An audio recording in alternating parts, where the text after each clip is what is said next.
ಎಲ್ಲರಿಗೂ ನಮಸ್ಕಾರ ಸ್ನೇಹಿತರೆ ಕಂದಾಯ ಇಲಾಖೆಯಿಂದ 750 ಹೊಸ ಉದ್ಯೋಗಗಳಿಗೆ ನೇಮಕಾತಿ ನಡೀತಾ ಇದೆ ನೋಡಿ. ಬೋತ್ ಮೇಲ್ ಅಂಡ್ ಫಿಮೇಲ್ ಪುರುಷ ಮತ್ತು ಮಹಿಳಾ ಅಭ್ಯರ್ಥಿಗಳು ಇಬ್ಬರು ಅರ್ಜಿಗಳನ್ನ ಸಲ್ಲಿಸಬಹುದು. ಸಂಪೂರ್ಣವಾಗಿ ಸರ್ಕಾರಿ ಉದ್ಯೋಗಗಳು ಮತ್ತು ಕಾಯಂ ಉದ್ಯೋಗಗಳಾಗಿರ್ತವೆ ನೋಡಿ ಕೆಇಎಯಿಂದ ನೇಮಕಾತಿಯ ಒಂದು ಹೊಸ ಅಧಿಸೂಚನೆಯಾಗಿರುತ್ತೆ. ಭೂ ಸರ್ವೇಯರ್ ಹುದ್ದೆಗಳಾಗಿರ್ತವೆ ನೋಡಿ. ಈ ಒಂದು ಭೂ ಸರ್ವೇಯರ್ ಹುದ್ದೆಗಳಿಗೆ ಪುರುಷ ಮತ್ತು ಮಹಿಳಾ ಅಭ್ಯರ್ಥಿಗಳು ಇಬ್ಬರು ಆನ್ಲೈನ್ ಮೂಲಕ ಅರ್ಜಿಗಳನ್ನ ಸಲ್ಲಿಸಬೇಕಾಗತ್ತೆ. ಆನ್ಲೈನ್ ಮೂಲಕ ಯಾವ ರೀತಿಯಾಗಿ ಅರ್ಜಿಗಳನ್ನ ಸಲ್ಲಿಸಬೇಕು ಅದನ್ನು ಕೂಡ ಮುಂದೆ ವಿಡಿಯೋದಲ್ಲಿ ತಿಳಿಸ್ಕೊಡ್ತೀನಿ. ವಿಡಿಯೋನ ಕೊನೆವರೆಗೆ ನೋಡಿ.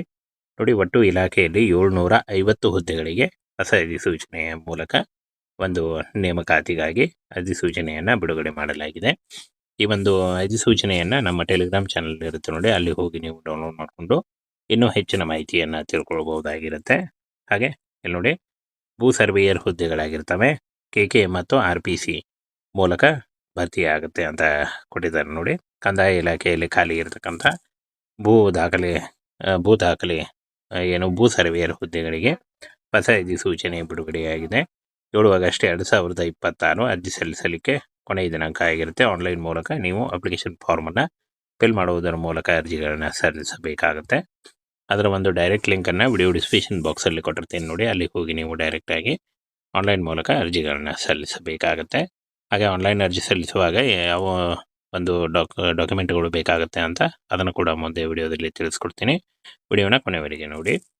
ಇನ್ನು ಫ್ರೆಂಡ್ಸ, ಕರ್ನಾಟಕ ಪರೀಕ್ಷಾ ಪ್ರಾಧಿಕಾರದಿಂದ ಏನು ಕಂದಾಯ ಇಲಾಖೆಯಲ್ಲಿ ಬರ್ತಕ್ಕಂಥ ಒಂದು ಇಲಾಖೆ ಆಗಿರುತ್ತೆ ನೋಡಿ. 750 ಹುದ್ದೆಗಳಿದ್ದಾವೆ. ಉದ್ಯೋಗ ಸ್ಥಳ ಆಲ್ ಕರ್ನಾಟಕ, ಪೂರ್ತಿ ಕರ್ನಾಟಕದಲ್ಲಿ ನೇಮಕಾತಿ ಇರುತ್ತೆ. ಯಾವ ಜಿಲ್ಲೆಗಳಲ್ಲಿ ನೇಮಕಾತಿ ಆಗುತ್ತೆ ಅಂದರೆ ಎಲ್ಲ ಜಿಲ್ಲೆಗಳಲ್ಲಿ ಕೂಡ ನೇಮಕಾತಿ ನಡೆಯುತ್ತೆ. ಇನ್ನು ಹುದ್ದೆ ಹೆಸರು ಭೂಮಾಪಕ ಹುದ್ದೆಗಳಾಗಿರ್ತವೆ. ವೇತನ ನೋಡಿ ತಿಂಗಳಿಗೆ 37,000ದಿಂದ 76,000ವರೆಗೂ ಪರ್ ಮಂತ್ ಸ್ಯಾಲರಿ ಆಗಿರುತ್ತೆ. ಇನ್ನು ಭೂ ಸರ್ವೇಯರ್ ಹುದ್ದೆಗಳಾಗಿರ್ತವೆ. KK ಈ ಒಂದು ವಿಭಾಗಕ್ಕೆ 190 ಹುದ್ದೆಗಳಿದ್ದರೆ RPCಗೆ 560 ಹುದ್ದೆಗಳಿದಾವೆ ನೋಡಿ. ಈ ಒಂದು ಹುದ್ದೆಗಳಿಗೆ ಆಯ್ಕೆ ಮಾಡಿಕೊಂಡು ನೀವು ಅರ್ಜಿಗಳನ್ನ ಸಲ್ಲಿಸಬಹುದಾಗಿರುತ್ತೆ. ಇನ್ನು PUC ಮತ್ತು ಡಿಗ್ರಿ ನೋಡಿ, PUC ಮತ್ತು ಯಾವುದೇ ಡಿಗ್ರಿ, ಎನಿ ಡಿಗ್ರಿಯನ್ನು ಪೂರ್ತಿಗೊಳಿಸಿದ್ರು ಕೂಡ ನೀವು ಈ ಒಂದು ಹುದ್ದೆಗಳಿಗೆ ಅರ್ಜಿಗಳನ್ನ ಸಲ್ಲಿಸಬಹುದಾಗಿರುತ್ತೆ. ಇನ್ನು ವಯೋಮಿತಿಯನ್ನು ನೋಡಿ, 18ರಿಂದ 40 ವರ್ಷದ ಒಳಗಿನವರಾಗಿರಬೇಕಾಗತ್ತೆ ಈ ಒಂದು ಹುದ್ದೆಗಳಿಗೆ ಅರ್ಜಿ ಸಲ್ಲಿಸಲಿಕ್ಕೆ. ಪುರುಷ ಅಥವಾ ಮಹಿಳಾ ಅಭ್ಯರ್ಥಿಗಳು ಇಬ್ಬರು ಅರ್ಜಿಗಳನ್ನ ಸಲ್ಲಿಸಬಹುದು. ವಯೋಮಿತಿ ಸಲ್ಲಿಕೆ ಕೂಡ ಇರುತ್ತೆ ನೋಡಿ. OBC ಅಭ್ಯರ್ಥಿಗಳಿಗೆ ಮತ್ತು 2A 2B ಮತ್ತು 3A 3B ಅಭ್ಯರ್ಥಿಗಳಿಗೆ 3 ವರ್ಷದ ವಯೋಮಿತಿ ಸಲ್ಲಿಕೆ ಇದ್ದರೆ, SC ST ಅಭ್ಯರ್ಥಿಗಳಿಗೆ 5 ವರ್ಷಗಳ ವಯೋಮಿತಿ ಸಲ್ಲಿಕೆ ಇರುತ್ತೆ. ಇನ್ನು PWD ಅಭ್ಯರ್ಥಿಗಳಿಗೆ 10 ವರ್ಷಗಳ ವಯೋಮಿತಿ ಸಲ್ಲಿಕೆ ಕೂಡ ಇರುತ್ತೆ. ಆದಷ್ಟು ನಿಮ್ಮ ವಯಸ್ಸಿನ ಲೆಕ್ಕಾಚಾರ ಮಾಡಿಕೊಂಡು ಹಾಗೂ ನಿಮ್ಮ ಯಾವ ಕೆಟಗರಿ ಬರುತ್ತೆ ಅಂತ ಸರಿಯಾಗಿ ನೋಡಿಕೊಂಡು ನೀವು ಅರ್ಜಿಗಳನ್ನ ಸಲ್ಲಿಸಬೇಕಾಗತ್ತೆ. ಮುಂದೆ ನೋಡಿ, ಅರ್ಜಿ ಶುಲ್ಕವನ್ನು ನೋಡೋದಾದರೆ ಸಾಮಾನ್ಯ OBC 2A 2B ಮತ್ತು 3A 3B ಅಭ್ಯರ್ಥಿಗಳಿಗೆ 750 ರೂಪಾಯಿ ಇದ್ದರೆ, SC ST ಅಭ್ಯರ್ಥಿಗಳಿಗೆ 500 ರೂಪಾಯಿ ಇರುತ್ತೆ ನೋಡಿ. ಈ ಒಂದು ಅರ್ಜಿ ಶುಲ್ಕವನ್ನು ನೀವು ಪಾವತಿ ಮಾಡುವ ವಿಧಾನ ಆನ್ಲೈನ್ ಮೂಲಕ ಇರುತ್ತೆ. Credit card, net banking, debit card ಅಥವಾ UPIಗಳ ಮೂಲಕ ಪೇ ಮಾಡ್ಬೋದಾಗಿರುತ್ತೆ. ಇನ್ನು ಆಯ್ಕೆ ಪ್ರಕ್ರಿಯೆಯನ್ನು ನೋಡೋದಾದರೆ ಫ್ರೆಂಡ್ಸ್, ಲಿಖಿತ ಪರೀಕ್ಷೆ OMR ಮೂಲಕ ಒಂದು ಲಿಖಿತ ಪರೀಕ್ಷೆ ನಡೆಯುತ್ತೆ ಅಂತ ಕೊಟ್ಟಿದ್ದಾರೆ. ಸಹಿಷ್ಣುತೆ ಪರೀಕ್ಷೆ, ದೈಹಿಕ ಗುಣಮಟ್ಟದ ಪರೀಕ್ಷೆ, ವೈದ್ಯಕೀಯ ಪರೀಕ್ಷೆ ಮತ್ತು ಆಫ್ಲೈನ್ OMR ಪ್ರಕಾರದ ಪರೀಕ್ಷೆ ಮೂಲಕ ಆಯ್ಕೆಯನ್ನು ಮಾಡಿಕೊಳ್ಳಲಾಗುತ್ತೆ ಅಂತ ಕೊಟ್ಟಿದ್ದಾರೆ. ಪ್ರಶ್ನೆಗಳು ನೋಡಿ, 100 ಅಂಕಗಳು, 100 ಪ್ರಶ್ನೆಗಳು, 100 ಅಂಕಗಳು ಇರುತ್ತೆ. ಸಮಯ 2 ಗಂಟೆ ಇರುತ್ತೆ ನೋಡಿ. 2 ತಾಸಿನ ಒಳಗಾಗಿ ನೀವು 100 ಪ್ರಶ್ನೆಗಳ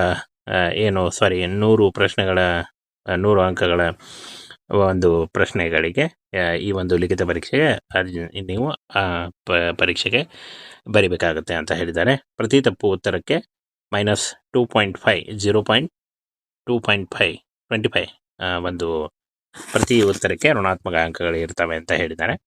ಇನ್ನು ಆನ್ಲೈನ್ ಅರ್ಜಿ ಸಲ್ಲಿಸಲಿಕ್ಕೆ 11/7/2026ರಿಂದ 7 ಆಗಸ್ಟ್ 2026 ಅರ್ಜಿ ಸಲ್ಲಿಸಲಿಕ್ಕೆ ಕೊನೆಯ ದಿನಾಂಕ ಆಗಿರುತ್ತೆ. ಇನ್ನು ಅರ್ಜಿ ಶುಲ್ಕವನ್ನು ಪಾವತಿಸಲು 10 ಆಗಸ್ಟ್ 2026 ಕೊನೆಯ ದಿನಾಂಕ ಆಗಿರುತ್ತೆ. ಪರೀಕ್ಷೆಯ ದಿನಾಂಕ 3 ಮತ್ತು 4 ಅಕ್ಟೋಬರ್ ಆಗಿರುತ್ತೆ ನೋಡಿ. ಇನ್ನು ಆನ್ಲೈನ್ ಅರ್ಜಿಗಳನ್ನು ಸಲ್ಲಿಸುವಾಗ caste income certificate, photo, educational documents ಮತ್ತು ನಿಮ್ಮ ಆಧಾರ್ ಕಾರ್ಡ್ ಒಂದು ಫೋಟೋ ಇಷ್ಟನ್ನು ತೆಗೆದುಕೊಂಡು ನೀವು ಆನ್ಲೈನ್ ಅರ್ಜಿಗಳನ್ನ ಸಲ್ಲಿಸಬೇಕಾಗತ್ತೆ. ಇದರ ಒಂದು ಡೈರೆಕ್ಟ್ ಲಿಂಕನ್ನು ವಿಡಿಯೋ ಡಿಸ್ಕ್ರಿಪ್ಷನ್ ಬಾಕ್ಸಲ್ಲಿ ಕೊಟ್ಟಿರ್ತೇನೆ ನೋಡಿ, ಅಲ್ಲಿ ಹೋಗಿ ಆನ್ಲೈನ್ ಅರ್ಜಿಗಳನ್ನು ಸಲ್ಲಿಸಬಹುದಾಗಿರುತ್ತೆ. ಹಾಗೇನ ಫ್ರೆಂಡ್ಸ್, ನೀವು ಏನು ಅರ್ಜಿ ಸಲ್ಲಿಸುವಾಗ ಡಾಕ್ಯುಮೆಂಟ್ಸನ್ನು ಸರಿಯಾಗಿ ನೋಡಿಕೊಂಡು ನೀವು ಅರ್ಜಿಗಳನ್ನ ಸಲ್ಲಿಸಬೇಕಾಗತ್ತೆ.